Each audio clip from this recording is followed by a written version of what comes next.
I still hear their laughter echoing in my ears like shards of crystal shattering against marble floors. It was a perfect spring afternoon in the rose garden of our family estate. The silver teapots gleamed under the soft sunlight. The delicate china cups clinked gently, and the air smelled of jasmine and expensive perfume. I had spent 3 hours getting ready, not because I wanted to impress them, but because I still believed that if I tried hard enough, I could belong. My name is Eleanor, and for 8 years I had been the wife of Richard Harrington, one of the most respected names in our city. I came from nothing, a quiet girl, from a small town who fell in love with a man who promised me the world. He gave me the ring, the house, the title, but he never gave me their respect. That day, I walked into the tea party carrying a tray of my homemade lavender shortbread, the recipe my grandmother taught me. I thought it would be a small way to share something of myself. Instead, as I set the tray down, I heard the whispers first. "Oh, how quaint," my mother-in-law Vivian said with that tight, pitying smile.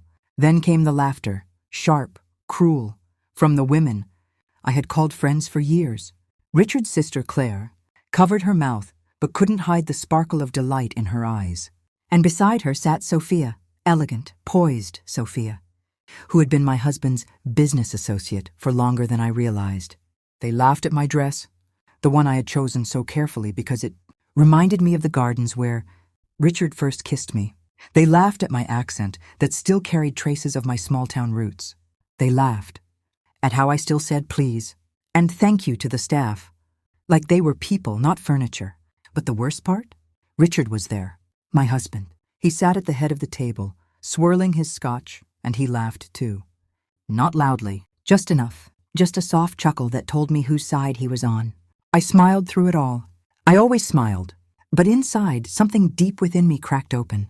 I excused myself to the powder room, locked the door, and stared at the woman in the mirror. My hands were trembling. Tears burned behind my eyes, but I refused to let them fall. Not there. Not for them. That was the moment everything changed.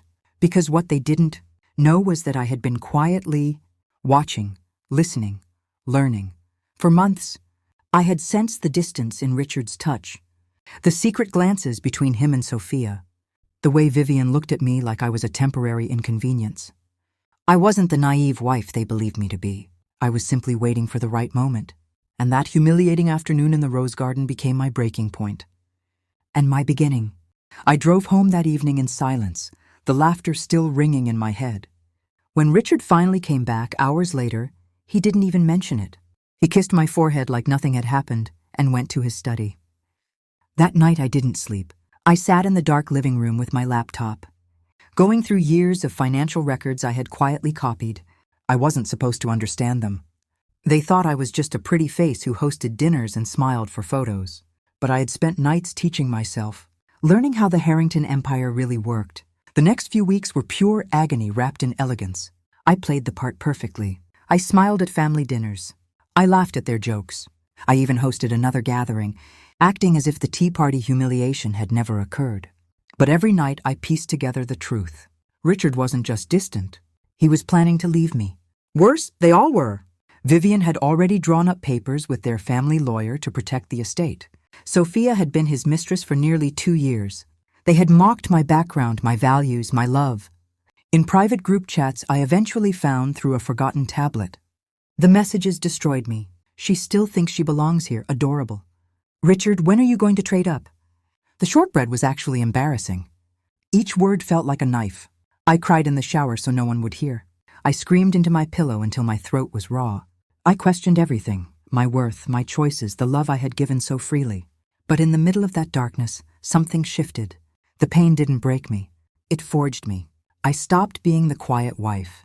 I started meeting with my own lawyer, a sharp, brilliant woman who had once been discarded by the same circles. I gathered evidence of Richard's affairs, the hidden accounts, the way he had slowly moved assets away from our joint holdings. I recorded conversations. I documented everything. The hardest part was pretending. Every time Sophia touched my arm with fake affection, every time Vivian gave me that condescending smile, I felt my blood turn to fire. But I held my composure. I let them believe I was still the same naive Eleanor they had laughed at. Until I wasn't. One evening, Richard came home early and found me in his study. I was sitting at his desk with a glass of his finest whiskey in my hand. "Eleanor, what are you doing?" he asked, surprised. I looked up at the man I had once loved with my entire soul and felt nothing but calm resolve. "Preparing," I said softly, "for the end of this chapter." The annual Harrington Charity Gala was the perfect stage. 6 weeks after that dreadful tea party, the ballroom glittered with crystal chandeliers and designer gowns. Everyone who was anyone was there, including the people who had laughed the loudest. I walked in wearing a deep crimson gown that made heads turn, not because it was revealing, but because it was powerful. I had my hair swept up, diamonds at my throat, and a quiet strength in my eyes that no one had ever seen before. The program began as usual, speeches, applause. Then it was time for the special presentation, a video, tribute to the Harrington family legacy. Prepared by the loving wife, they had said. Only it wasn't the video they expected. As the lights dimmed, the screen lit up with something very different. Clips of Richard and Sophia. Private messages read aloud in a calm voiceover. Financial records showing the slow betrayal of our marriage and the company. Testimonies from employees who had been pressured to stay silent. The room went deathly silent.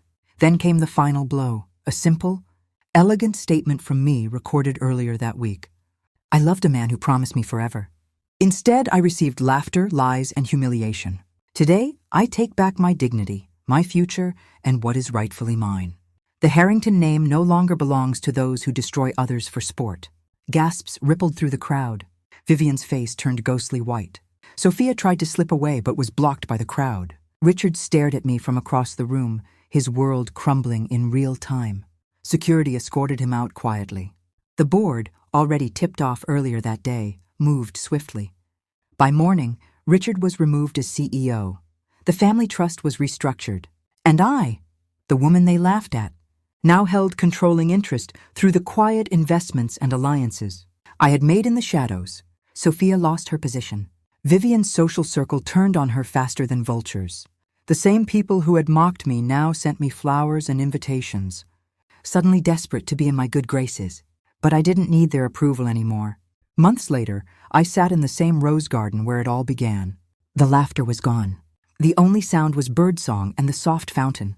I had kept the house but changed everything else. New staff, new rules, new life. I no longer carry the weight of their cruelty. If there's one thing I want you to remember from my story, it's this. They can laugh at you. They can break your heart. They can try to bury you under their arrogance and lies. But the moment you decide your worth is not defined by their opinions, that is when you rise. Sometimes the sweetest revenge isn't destruction. It's becoming the woman they could never break and watching them realize it too late. I am Eleanor Harrington, and I am finally truly free. Thank you for being here with me. If you've ever been laughed at, betrayed, or made to feel small, know that your comeback story is already being written. You just have to be brave enough to turn the page. Until next time, stay strong, beautiful souls.